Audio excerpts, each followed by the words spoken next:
Olá, meu nome é Sodré Neto e a gente veio explicar aqui o que é a teoria da degeneração das espécies do link abaixo. É a teoria de que todos os seres vivos estão acumulando mutações nas suas próximas gerações.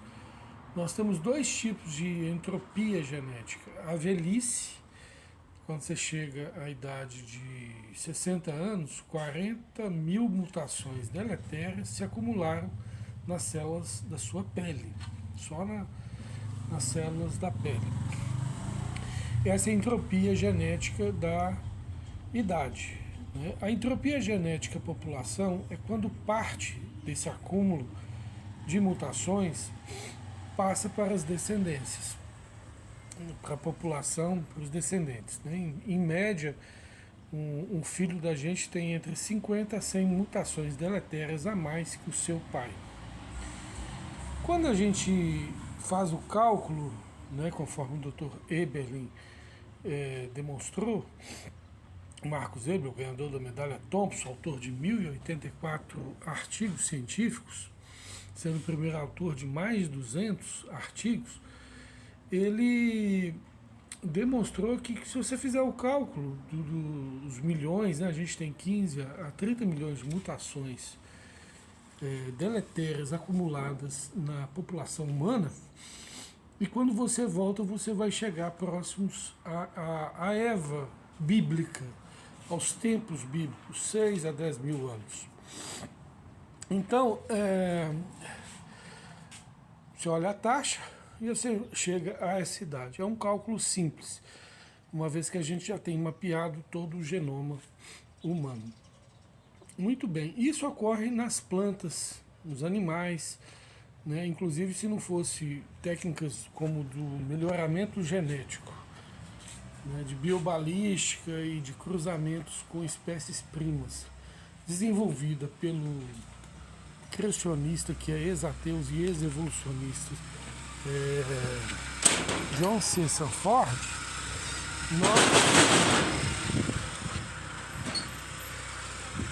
nós teríamos,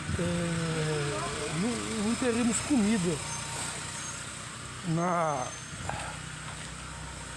na mesa. Por quê? Porque as plantas estão todas degeneradas. Então, a gente precisa entender isso, que o DNA é frágil e ele sofre altas taxas de mutação. Se acreditava que as taxas eram menores e por isso a Eva mitocondrial, ancestral de todos os seres humanos, tinham trabalhos que julgavam que ela tinha 200 mil anos. Mas ao perceber que as taxas mutacionais são altas em trabalhos mais recentes, teve um que eu cito aí no trabalho que mapeou os genes dos czares russos, aí verificou-se que as taxas são altíssimas. E, portanto, sendo altas taxas, você tem uma Eva mitocondrial mais próxima da gente para tempos bíblicos, 6 a 10 mil anos atrás. Muito bem, isso também justifica por que na antiguidade recente, né, 4 mil, 3 mil anos atrás, você tinha muita endogamia, casamento entre parentes, e não tinham muitos relatos de doenças, natimortos, doenças que ocorrem muito hoje em casamentos primos.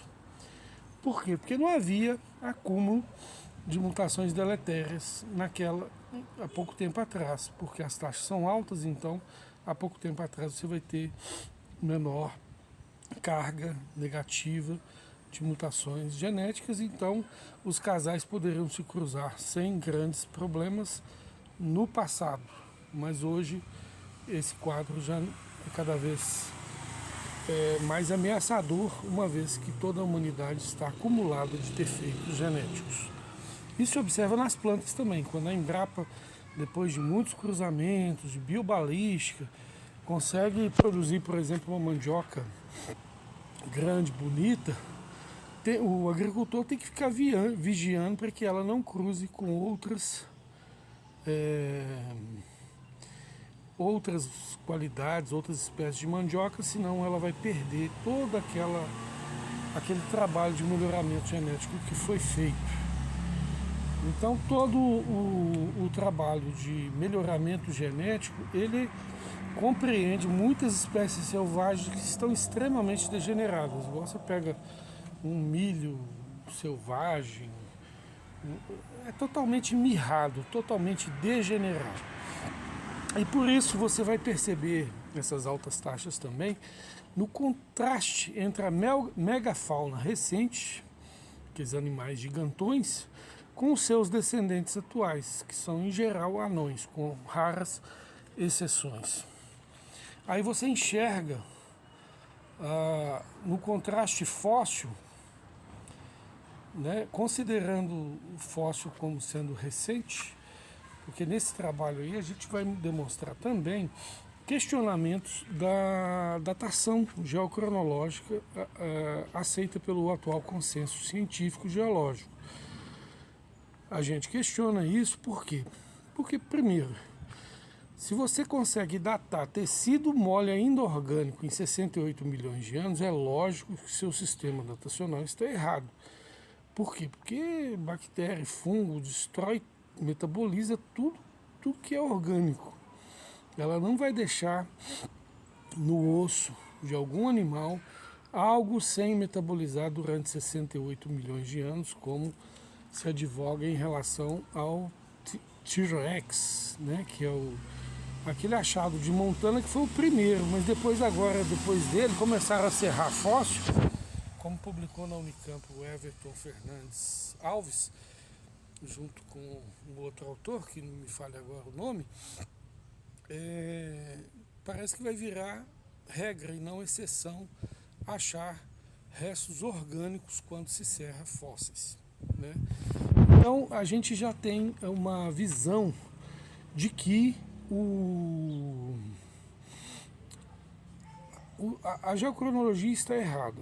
Então houve aceleração de decaimento?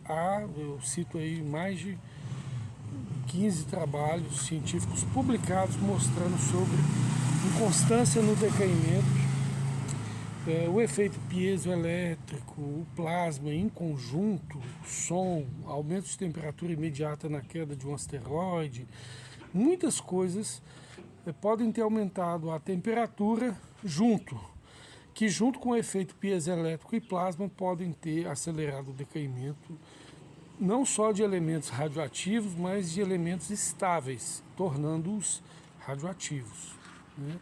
Então, um plasma conjugado com piezoelétrico, por exemplo, ele poderia arrancar nêutron, arrancar prótons do núcleo de um elemento? Essa é uma pergunta que algumas publicações defendem que sim, né? E especialistas em plasmas defendem que sim, já consultei, e eu cito aí nesse trabalho também. Bom, mas isso geraria um calor imenso na Terra e a Terra não suportaria, mataria todo mundo? Olha, isso aí é uma questão bem polêmica, porque um calor imenso na Terra recentemente aconteceu. Tanto é que você tem aí o pré-sal e sal, que são sinais de altíssimo calor, porque a Terra passou, gerando uma crosta de florestas de algas queimadas, né, que se tornaram, pela pressão e pelo calor, petróleo, que é o pré-sal, misturado ali na areia e no sal, né, que ficou por cima, que obviamente vem de intenso calor também. E há várias conjugações geológicas que demonstram que nós temos um acidente global muito recente. Por exemplo, as pedras pontiagudas, angulares, pontudas, né? O tempo desgasta essas pontas. Então, se nós temos uma quantidade gigantesca, inumerável, de pedras ainda pontiagudas, elas foram fragmentadas recentemente, indicando um acidente global recente. E no trabalho a gente apresenta aí, são 73 argumentos ligados à geocronologia recente, questionando o paradigma de que a geocronologia esteja certa, né? Mas só que o trabalho ele vai focalizar mais na parte de entropia genética. E aí tem trabalhos também do Dr. John Sanford mostrando que a meia vida do DNA é curta, o DNA é frágil. E, portanto, as ligações das bases, né, dos aminoácidos, nucleotídeos, são fracas, elas facilmente são afetadas, né? Por isso que muita coisa causa câncer, né? Porque o câncer é a desordenação generalizada do DNA e muita coisa causa câncer porque muita coisa pode afetar essa organização genética. Então, fica aí essa explicação prévia para que aqueles que quiserem aprofundar mais no assunto leiam um artigo e compartilhem aí. E estamos convocando novos autores, né, coautores, para ajudar na elaboração dessa tese, dessa teoria, para que ela substitua o darwinismo parafilético histórico, né, porque o criacionismo concorda com o darwinismo monofilético, com a taxonomia monofilética, quer dizer, nós, grupos, clados, né, a cladística, de seres vivos, eles têm um ancestral monofilético comum. Isso aí o criacionismo concorda, né? Ocorre especiação dentro desses limites. Só não concorda com a extrapolação parafilética, né? E não monofilética, tá certo? De ancestrais totalmente diferentes do grupo descontinuado que permanece nos fósseis e até hoje. Tá bom? Um abraço, fiquem com Deus.